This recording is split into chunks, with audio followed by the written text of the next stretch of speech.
el ciclo escolar 2019, más de 800 alumnos aprobaron el examen de admisión para el curso básico de formación y preparación de secretarios del Poder Judicial de la Federación. Dentro del plan de estudios analizan una materia fundamental: argumentación jurídica. Hoy conversaremos con un experto sobre este conjunto de razonamientos de índole jurídico. ¿Qué tipos de argumentación jurídica existen y cómo los alumnos del curso básico desarrollan habilidades en esta materia? Soy Verónica González, comenzamos.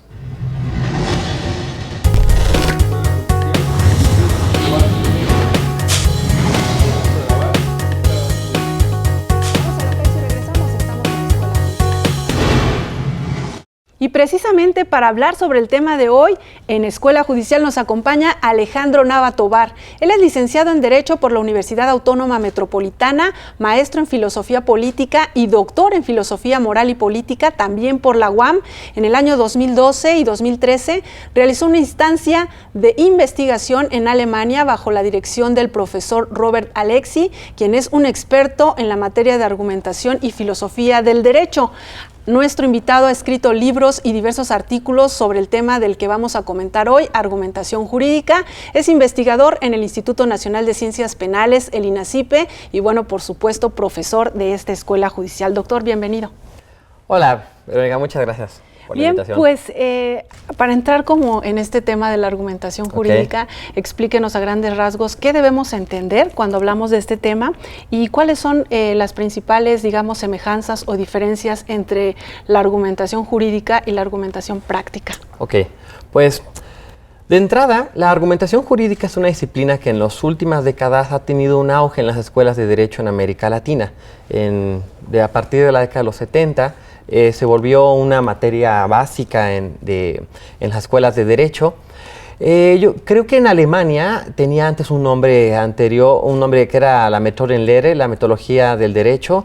Fue cambiando esa materia con la publicación de una obra de mi profesor Robert Alexy, Teoría de la Argumentación Jurídica, y también ahí hubo un impacto de otras obras también en otros países. Y en los últimos años se ha vuelto una materia básica, no solamente por cuestiones teóricas, sino también por cuestiones prácticas que tiene que ver con la toma de decisiones judiciales, es decir, ¿cómo podemos fundamentar racionalmente una decisión en el ámbito jurídico? En este sentido, la argumentación jurídica se debe distinguir de otras formas de argumentación, y es por eso que en este curso lo que intento hacer es explicar tanto la argumentación jurídica como también la argumentación práctica, porque existen muchas semejanzas y diferencias. La argumentación jurídica es una forma de argumentación institucional. Es una forma de argumentación institucional porque está dedicada a resolver conflictos en la sociedad. Ahora bien, la argumentación práctica también es importante para la argumentación jurídica, en virtud de que así como nosotros en el día a día argumentamos, damos razones, buscamos convencer a las otras personas, lo mismo hacemos en el derecho. No obstante, existen ciertas diferencias. A saber, el derecho es una forma de argumentación institucional, con todo lo que ello implica. Es decir, si bien tienen semejanzas, la argumentación práctica y jurídica, tienen semejanzas porque hacen referencia a cuestiones prácticas y ambas hacen también referencia a lo que Alexy ha llamado la pretensión de corrección, es decir, que cuando argumentamos, suponemos que existen ciertos estándares para resolver conflictos y que existen estándares para juzgar la argumentación.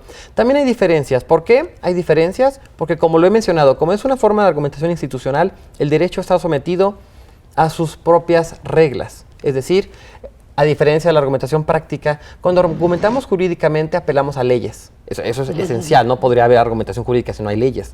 También apelamos a precedentes. La jurisprudencia. Así es. O sea, para ver hasta qué punto un caso debe ser tratado de la manera igual o de una manera no igual. También apelamos a razonamiento probatorio. El razonamiento probatorio es muy importante porque es el que nos puede dar ciertos estándares para saber si ciertos hechos pueden considerarse probados o no probados.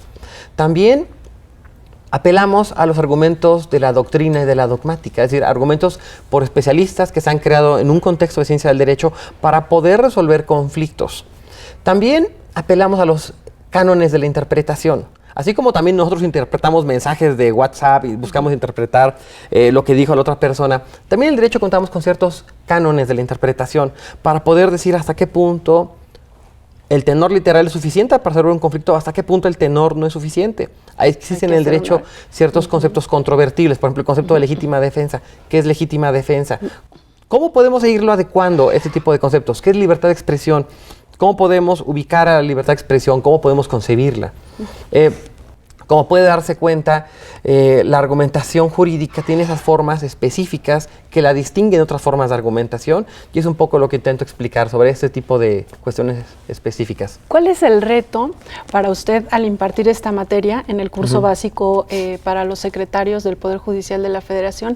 Son personas que finalmente ya son abogados, ¿no? Ya saben de qué se trata, pero ¿cuál es el reto al estar en el aula, aquí en el instituto? ¿Cómo desarrollar este tema, esta materia? Después de dar esos cursos me doy cuenta que el principal reto es luchar contra los prejuicios que hay sobre la argumentación jurídica. Efectivamente, muchos son abogados, han cursado maestrías, especializaciones, pero en ocasiones no han hecho lecturas directas de los autores. Entonces, yo en filosofía estaba acostumbrado a hacer lectura directa de los autores. Yo leía a Kant, a Hegel, a Marx de forma directa, incluso buscaba leerlos en alemán. Y cuando llego aquí veo que tienen lecturas indirectas de los autores, con todo lo que ello conlleva. Traducciones o artículos que hablan sobre el artículo del profesor o de la profesora. Y eso me doy cuenta que impacta en la educación jurídica, porque a veces compran ciertos prejuicios. Entonces a veces tengo que luchar contra los prejuicios. Y también, y no está de más decirlo, existen en la argumentación jurídica ciertos aspectos muy importantes. Por ejemplo, el aspecto lógico, el aspecto retórico. Y en ocasiones, al no tener una formación especialmente filosófica, porque la lógica es una rama de la filosofía, me doy cuenta que tienen prejuicios también sobre la lógica. Creen que es como las matemáticas, creen que yo estudié Derecho porque no quería tener nada que ver con la lógica. ¿Y pero que creen que sí? Que creen que sí, o sea, que los argumentos jurídicos tienen bastante que ver con la lógica. Entonces yo les explico ese tipo de cuestiones y a veces veo que les muevo un poco el chip, el terreno, porque ellos piensan que lógica es una cuestión que no resuelve nada jurídicamente. No, claro que la resuelve. Está muy relacionado. Así está totalmente relacionado. Doctor, vamos a hacer una pausa y de regreso nos comenta precisamente sobre esto, retórica y qué son las falacias. Perfecto. Vamos a la pausa y regresamos. Estamos en Escuela Judicial.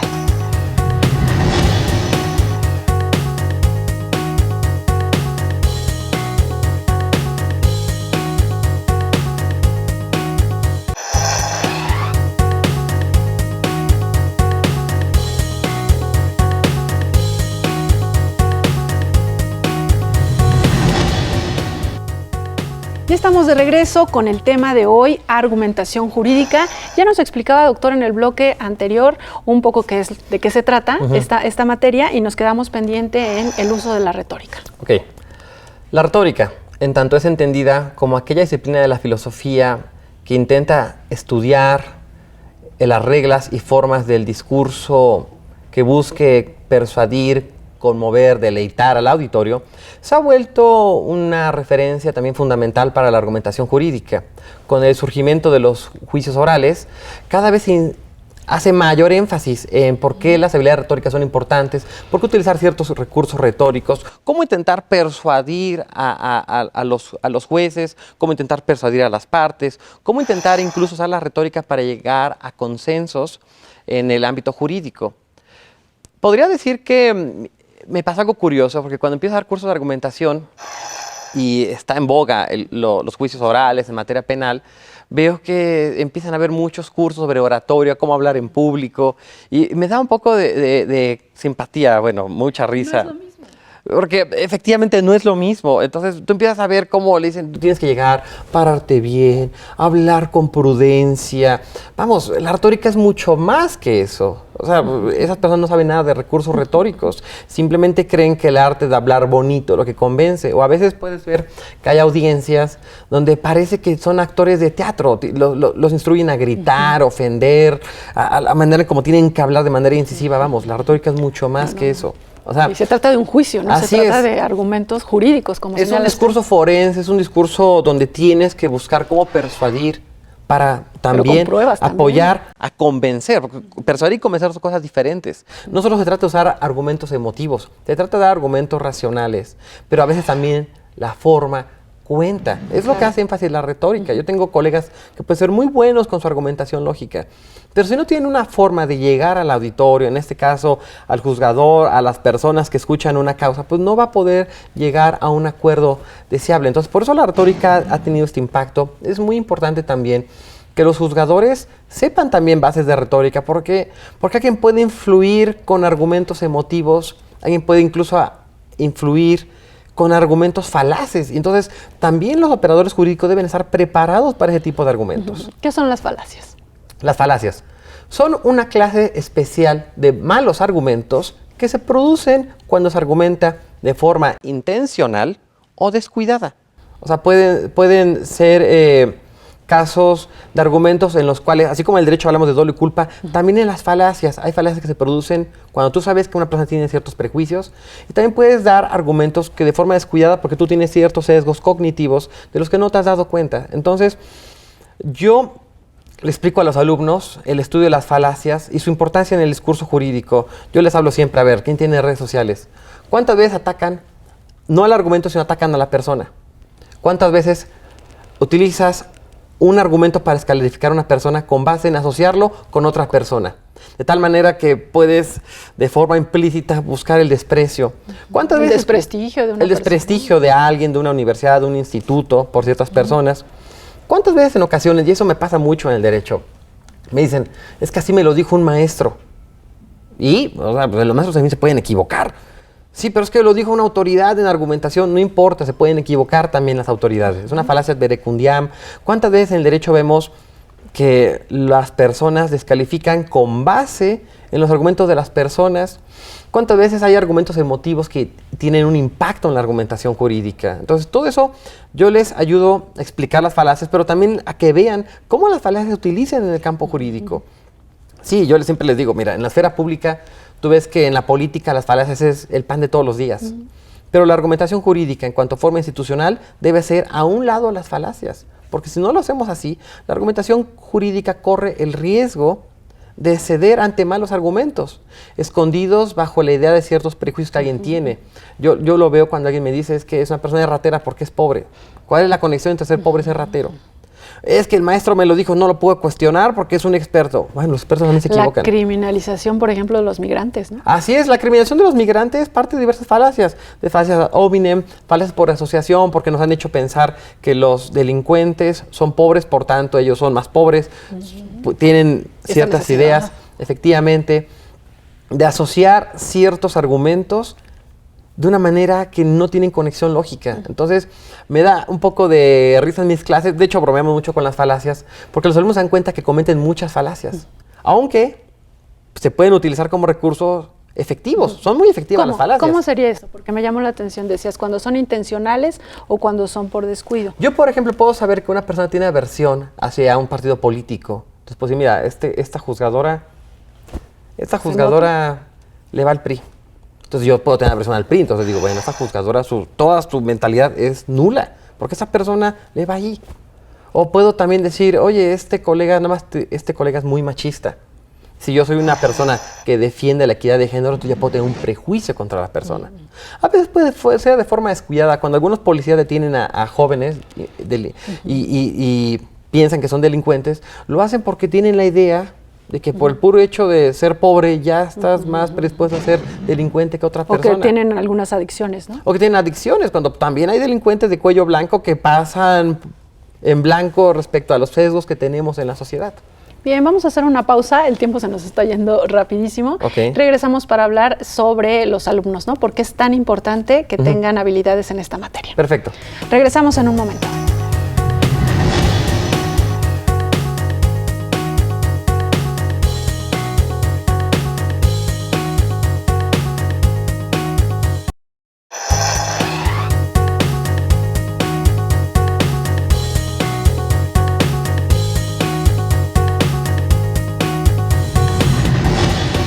Ponga mucha atención porque le preparamos un adelanto de los eventos que tiene programados el Instituto para los próximos días y regresamos con las conclusiones del tema de hoy, argumentación jurídica.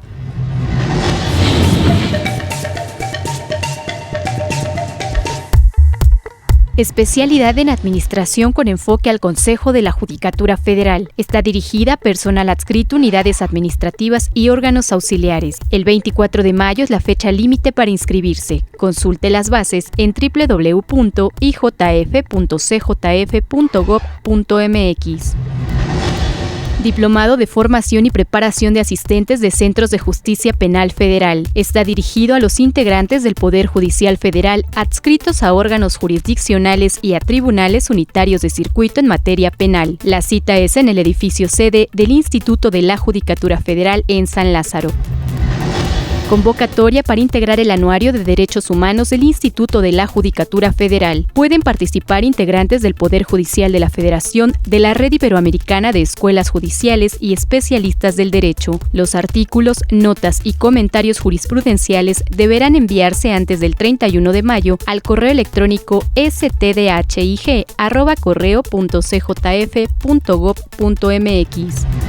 Convocatoria para la especialidad en habilidades directivas. Personal adscrito, unidades administrativas y órganos auxiliares podrán participar conforme a las bases que pueden ser consultadas en la página web del instituto. Las clases inician el 10 de junio.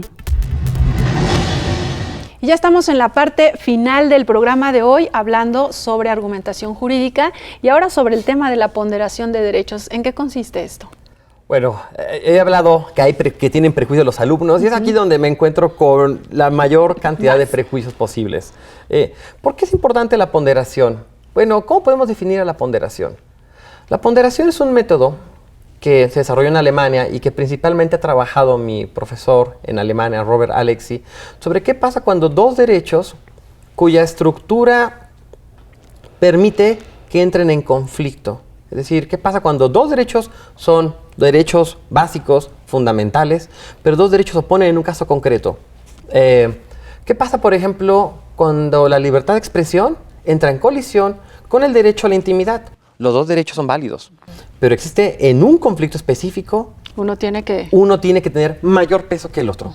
Entonces, en esta materia se vuelve toda una serie, ahí tengo que resolver toda una serie de conflictos que tienen los alumnos, porque tienen prejuicios en virtud de que, de nuevo, me encuentro a lecturas indirectas, tanto de la teoría de mi profesor, como a veces un desconocimiento enorme que veo incluso entre gente del Poder Judicial, tanto de la Suprema Corte, como de la Judicatura, como de las academias de Derecho.